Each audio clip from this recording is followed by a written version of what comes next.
he's been worried, is he gonna have to come out of pocket or dive into his savings for his retirement in order to make a patch repair on the roof? And the end result was he got a whole brand new roof.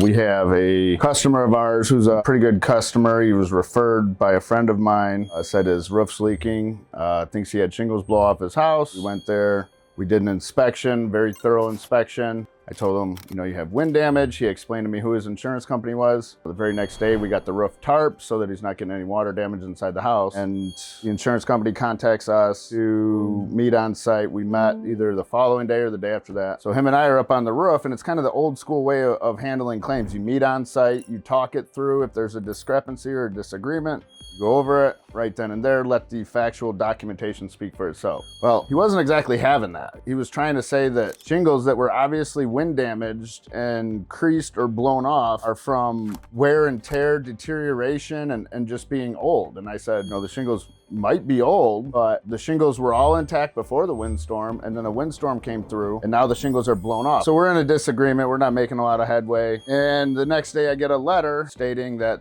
the claim has been denied due to wear and tear. It's a maintenance failure. It's a neglect issue. Well, that's not at all what we did. We had a third-party engineer go out there, which we had to pay totally separate from the claim. The customer, Joe, wasn't too comfortable at the beginning of paying for the engineering price. However, I told him, you have wind damage, you have a covered claim, I'm not gonna let him take advantage of you like this. So he pays the engineer. We submitted the engineer's report on the 14th of February. The desk adjuster calls me and I said, well, you know, I also submitted my estimate along with the engineer report, and she goes, well, I need to talk it over with management. And she called me later on that day and said, we're gonna pay for the claim. Finally, he receives payment, and so we were able to alleviate all that weight off of his shoulders, get his whole roof approved, got the whole roof done. His testimonial, hearing that, was just like music to our ears, because usually we do all this work, we get the claim approved, and then we don't hear anything. We got to call customers, could you leave us a Google review, please? You know, they were denying your claim, now we got your whole roof done, and he was the opposite. And there was a lot of trust, like,